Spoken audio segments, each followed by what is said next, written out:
Oi, tudo bem? Eu sou Rafa de Bugalho e este é o Vlog do Escritor. Desde que eu criei esse vlog, logo quando eu concebi esse projeto, eu já pensei em fazer um vídeo sobre esse tema. Eu imagino que boa parte dos escritores pensa que são artistas ou que podem fazer arte algum dia, ou aquilo que eles fazem se tornar arte.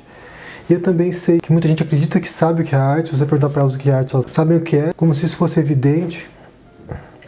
Sabe muito bem apontar o que é arte e o que não é, sendo que as linhas não são tão definidas assim, as linhas que dividem uma coisa da outra. Então a pergunta que eu vou nos propor hoje, é o que é arte, como reconhecer a arte. Essa é uma questão que eu sempre me propus. É minha área de especialidade. Quando eu estudei filosofia foi a minha área de pesquisa, que é a arte estética. E é curioso, se a gente for analisar a visão que as pessoas têm de arte hoje, é uma visão bastante antiquada. A gente vai ver isso no decorrer do vídeo, vocês vão perceber isso. Antes de tudo, a arte é uma atividade que faz parte da história da humanidade. Já há muitos milhares de anos que o ser humano realiza uma atividade criativa que podemos identificar como arte. Se você olhar a pintura pré-histórica, a pintura rupestre, ou mesmo artefatos antigos, hoje são reconhecidos como arte. Não se sabe muito bem porque se faziam isso antigamente. Com certeza não tem nada a ver com a proposta de hoje, mas analisando alguns povos primitivos que têm tipo de arte ainda hoje, acredita-se que aquelas pinturas primitivas nas cavernas fossem resultado de alguma atividade de iniciação, de passagem para a idade adulta. Então o sujeito se afastava da comunidade, ia para uma caverna, tomava alguma droga alucinógena e fazia aquelas pinturas. Claro, a gente não tem certeza sobre se realmente era assim ou não, mas é uma das hipóteses. Os primeiros a analisarem a arte, teoricamente, foram os gregos, no século IV, V a.C., os primeiros filósofos. É importante entender que na cultura grega, a palavra que designava a arte ela era muito ampla, era téchne, era uma palavra que servia tanto para obras de arte quanto para artesanatos ou atividades técnicas, manuais. Por exemplo, um oleiro, alguém que fazia uma armadura, alguém que fazia estátuas. Todos eles faziam técnica, todos eles faziam arte, não havia distinção.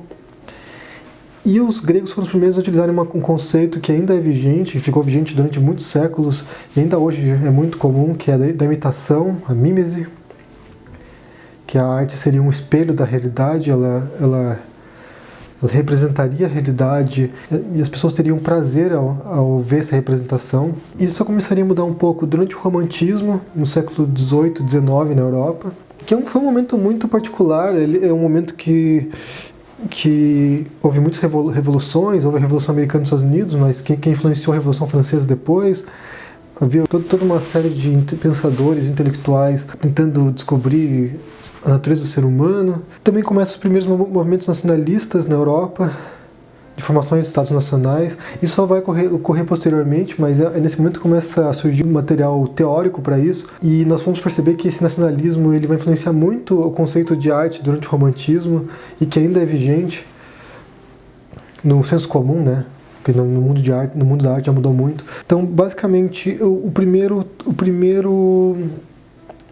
teórico tanto usar a palavra estética, que vai designar esse estudo da obra de arte, da beleza. O primeiro teórico foi o Baumgarten, o alemão, que escreveu um livro que não é muito lido, não sei nem se tem tradução em português. E isso vai começar a criar uma linha de pensamento nova que vai se desenvolver ao longo dos séculos seguintes. Os teóricos alemães foram muito relevantes nesse campo. Tanto os teóricos quanto os escritores, os artistas, Goethe, Schiller, Schelling, Hegel, todos eles vão analisar a arte. E para o romantismo alemão, a arte é a mais alta realização do ser humano, seria o apogeu da civilização. O artista é um sujeito iluminado, tanto que o conceito de gênio, como a gente entende hoje, surgiu nesse período, de uma pessoa que tem acesso a um conhecimento extraordinário e uma iluminação e uma inspiração quase divina. o artista seria aquele que acessaria o espírito da humanidade e recriaria esse espírito através de suas obras. É interessante porque o romantismo ele surge na contramão do racionalismo moderno. Na Europa, um pouco antes disso, houve uma série de pensadores que vão enfatizar a racionalidade, o pensamento crítico, o pensamento matemático, científico, e os românticos eles vão na oposição disso, eles vão falar, não, é muito mais importante a inspiração, muito mais importante os sentimentos, a sensação do que a racionalidade. E a grande busca do artista e desses teóricos é para compreender o que é a beleza e o sublime. Uma obra de arte seria aquela que é bela, acima de tudo. Isso que cria uma série de problemas, porque esses filósofos vão se deparar com esse problema, né? Principalmente o Kant vai se lidar com esse problema, porque a beleza se pareceria um pouco com o nosso juízo de gosto. Só que assim, quando você fala de juízo de gosto, por exemplo, eu gosto de batata frita, outra pessoa pode gostar de pizza, outra pode gostar de, sei lá, feijoada. É uma coisa pessoal, é subjetivo. Já com a beleza, não podemos falar nesses mesmos conceitos, porque a beleza, para ela ser beleza, para ela ser bela, né, para ela ter algum tipo de valor, ela tem que ser universal. Então todos teriam de achar belas as mesmas coisas. Alguém teria de olhar uma obra de arte e todo mundo teria de chegar ao consenso de que aquilo ali é belo. Se um sujeito fala assim, não, isso não é belo, eu acho isso feio, ou não acho nada, na verdade seria uma deficiência da capacidade dela de julgamento, de sensibilidade dela. Estamos falando de uma linha de pensamento restrita na Europa, na Alemanha. Eles não tinham a multiplicidade de produções culturais que nós temos hoje, então eles tinham uma certa visão bastante específica do que era arte. Foi um trajeto bastante linear dos gregos até aquele período. Teve suas revoluções a arte, né? Passou por várias transformações de perspectiva, essas coisas, mas entre a obra de um escultor grego do século IV a.C. e uma obra de um renascentista, você não nota tantas diferenças. Houve um princípio unificador. O que vai acontecer é que, nesse período, né, principalmente o Hegel, ele vai determinar que a ideologia, né, esse mundo das ideias, esse mundo do espírito, como ele chama, é o que lança suas bases para a realidade. E o artista seria o maior exemplo disso. Seria o maior representante dessa manifestação do espírito. Aí nós temos uma visão bem genérica de como foi o romantismo e como ele interpretou a arte. Só lembrando que o importante era que fosse bela. Logo em seguida, nós vamos ter um período um pouco complicado na história do pensamento, um período de cisão que se inicia com Nietzsche. O Nietzsche também vai considerar a arte como o apogeu da humanidade, só que ele vai atacar essa tradição histórica que se desenvolveu. Na primeira obra, que é A Origem da Tragédia, ele vai afirmar que houve duas propostas conflitantes entre os gregos, que era o Apolíneo, que era a parte da beleza, né, do deus Apolo, que era o deus da beleza, e o Dionisíaco, que era do Dionísio, que já estava mais para o sensual, para o caótico, para o animalesco. Segundo Nietzsche, as expressões dionisíacas, que estariam mais para o lado da tragédia grega, elas eram muito mais importantes e abririam um horizonte muito mais profundo de interpretação da realidade do que o Apolíneo. Depois o Nietzsche ele vai radicalizar muito mais a proposta dele e vai atacar toda a história da racionalidade. O Nietzsche ele vai ser um ponto de ruptura entre esse pensamento romântico e o pensamento moderno, contemporâneo, e vai abrir as portas para um período completamente imprevisível da história da arte e que culminaria numa nova interpretação. Em seguida, eu chamaria esse período de período trágico da estética. Isso é um termo que eu utilizaria, você não vai encontrar nenhum livro, nenhuma obra, isso aí é uma coisa minha. Em seguida haverá uma transição entre os românticos. A grande figura de importância era o conceito de arte, o conceito abstrato de arte, o que seria arte. Quando Nietzsche começa a criticar isso, há um recuo, e os novos filósofos que vão analisar que vão analisar o conceito de arte, eles vão ter que mudar o foco e começar a trabalhar sobre a obra de arte. É o que Heidegger vai fazer, por exemplo. Ele vai tentar analisar o que é a obra de arte, não um conceito abstrato de arte, porque isso não ajuda nada e não vai levar a lugar nenhum. Então ele vai trabalhar sobre as obras específicas. E para o Heidegger, o crucial da obra de arte é que ela revela, ela abre a verdade sobre as coisas. Quando você representa uma cena, representa um objeto, você está abrindo um sentido verdadeiro sobre aquela coisa. Você está mostrando aquela coisa como nunca vimos antes e nos desvelando um sentido originário, que eu diria. Isso é problemático, porque a obra de arte não tem de ser verdadeira ou falsa, não tem de revelar nada. Na verdade, ela nem tem de ser bela, como a gente vai ver na história do século XX. Por outro lado, a outra corrente de pensamento de cunho marxista, que vai interpretar a arte numa relação invertida da teoria de Hegel. Como eu falei, o Hegel ele pensava que ideologia ou o espírito era quem estabelecia a realidade. O Marx vai dizer o contrário. Na verdade, o Marx ele vai dizer que a infraestrutura, né, que seria os meios de produção, a economia, ela que vai determinar a superestrutura, que seriam as ideias. Então, no caso do Marx, o modo de produção capitalista ele vai estabelecer uma ideologia capitalista, uma obra de arte burguesa, uma cultura burguesa. Para o Marx, se você quiser mudar isso, você tem de mudar os meios de produção, que é quando surge o conceito do comunismo. Os filósofos marxistas estão trabalhando nessa linha, então eles vão seguir esse conceito de que a obra de arte, a história das obras de arte, a história da arte é uma história do pensamento burguês, que as grandes obras de arte são reflexo de uma elite decadente e que tem de ser suprimido, tem de ser ultrapassado. É nessa linha que vai a Escola de Frankfurt, por exemplo, que eu já falei em outro vídeo sobre indústria cultural. Para eles, a cultura de massas é o maior reflexo da ideologia capitalista, e a própria obra de arte de elite também seria. Na verdade, são dois reflexos de uma mesma base econômica. Mais adiante, com Althusser,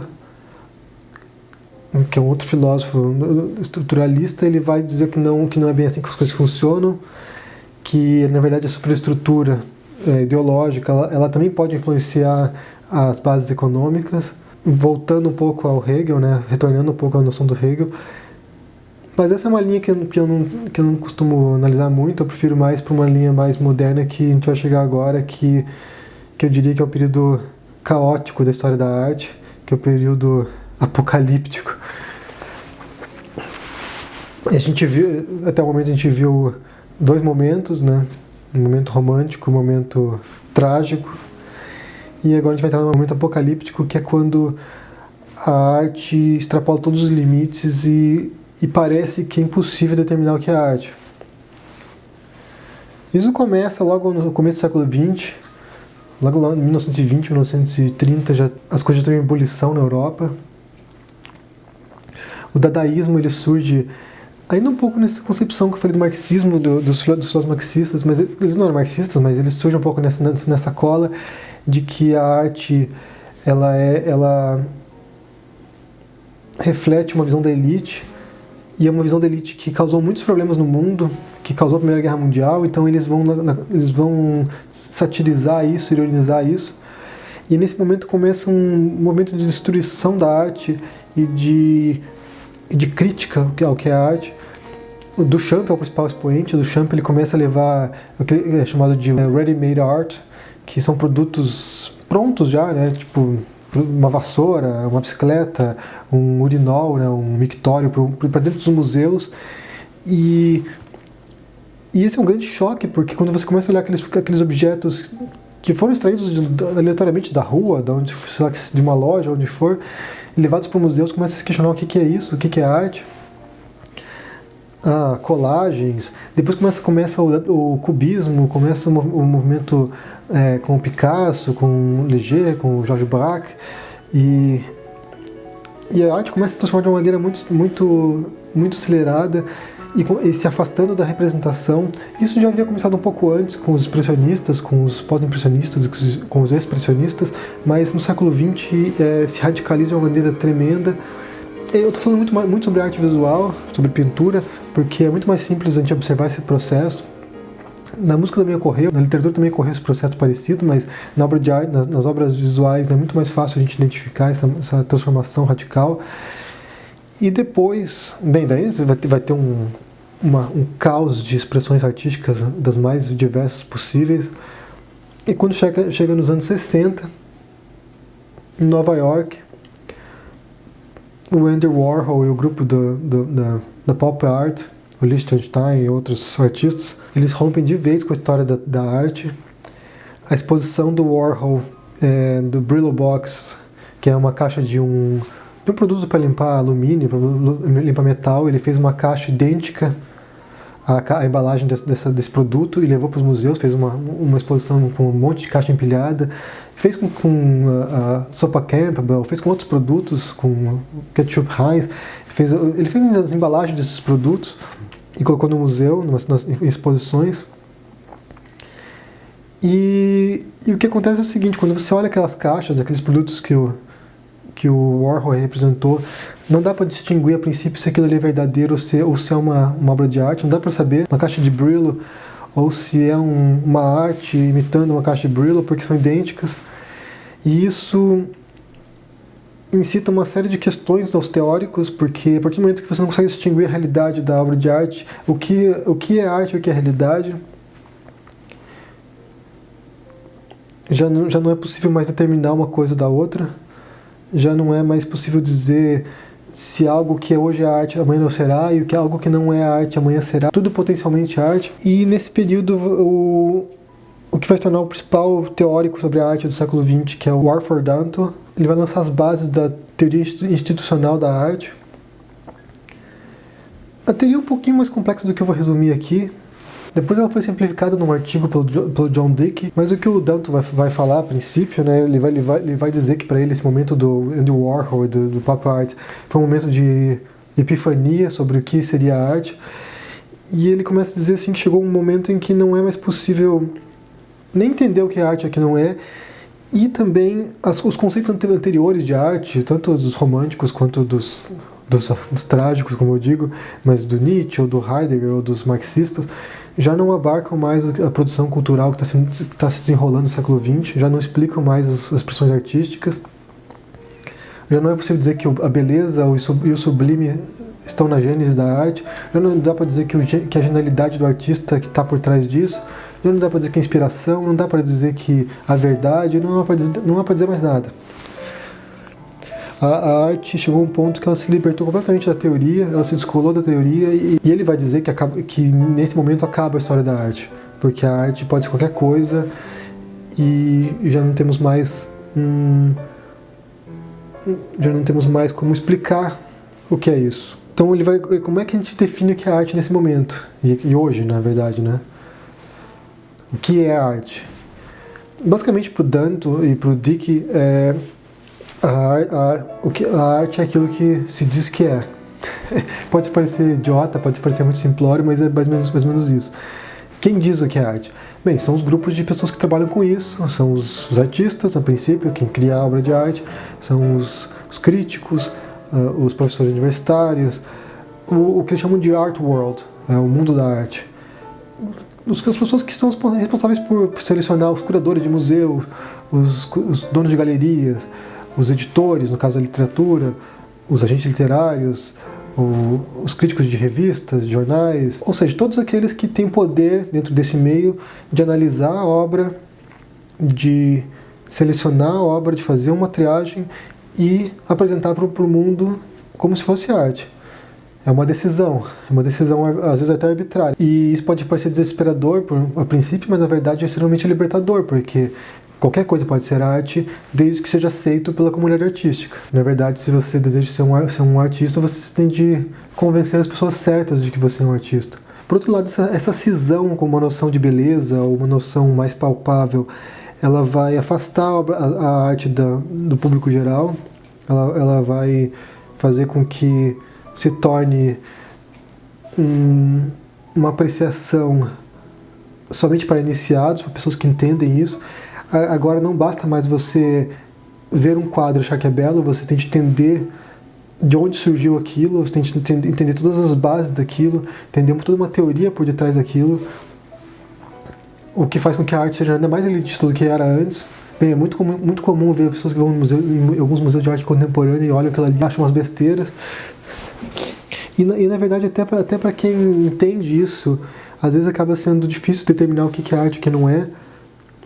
Porque às vezes, eu vou ter alguns exemplos recentes, mas um dos casos recentes foi de um artista que levou para o museu na Holanda alguns mendigos, sei lá, uns 4, 5 mendigos, não sei, e levou para dentro do museu, e ele queria mostrar como dentro do museu aqueles personagens, aquelas pessoas são dotados de um sentido diferente da rua, porque na rua ninguém presta atenção neles, no museu eles são admirados. Outro caso foi esses dias atrás, acho que umas 2 semanas atrás, que um faxineiro estava limpando o museu e jogou fora uma obra de arte porque achou que fosse lixo. Acho que é bastante comum até. E o terceiro caso, também recente, acho que foi semana passada, uma mulher foi esfaqueada dentro do museu e as pessoas pararam para assistir porque acharam que era uma instalação, não sabiam que aquilo era um crime de verdade.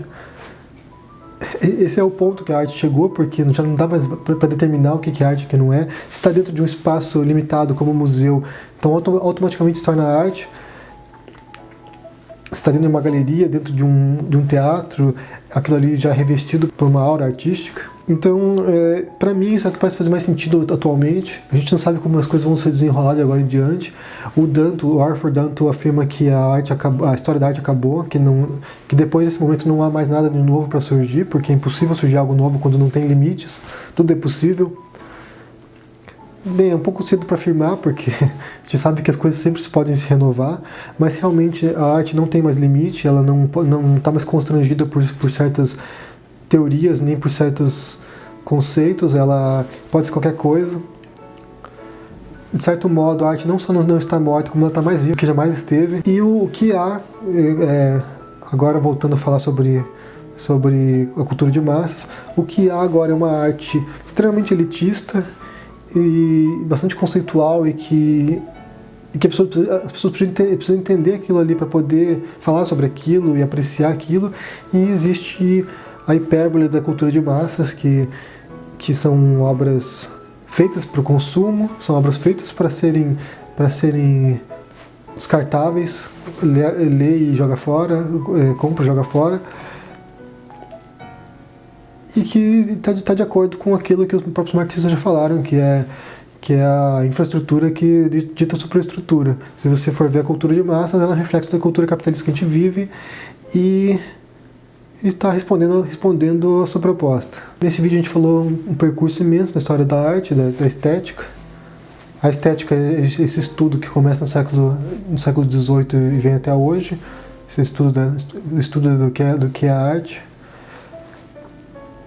A teoria do Danto e do Dick pode ser simplória, pode sim ser satisfatória para muita gente, porque nós gostaríamos que, quando a gente falasse de arte, tivesse algum sentido essencial para a obra de arte, né? Algo que te pudesse identificar, isso aqui é a propriedade de uma arte. Mas me parece, pessoalmente, a única teoria que abarca todo tipo de produção artística da história da humanidade. Para mim parece impossível conciliar certas obras com teorias ultrapassadas. Não consigo ver como conciliar, por exemplo, uma pintura rupestre com um afresco de Rafael, com uma pintura do Picasso e com uma pintura do Yves Klein, por exemplo. São coisas muito diferentes. Ou mesmo na literatura, um poema épico com um poema dadaísta, ou com um romance pós-moderno, são coisas muito diferentes. A única maneira de explicar isso é aceitando que eles são arte porque foram considerados como arte. E essa foi uma conclusão que eu mesmo cheguei antes de ler o Danto, antes de ler o Dick. Foi uma conclusão que eu cheguei num artigo um tempo atrás. O título do artigo é "A Arte Não É O Que Você Pensa". Foi mais ou menos isso que eu também concluí. Bem, espero que você tenha gostado desse vídeo. Se você curtiu, dá um joinha aí embaixo, deixe seu comentário, assine o canal se você não assinou ainda e continue acompanhando os próximos vídeos. Abraço e tchau!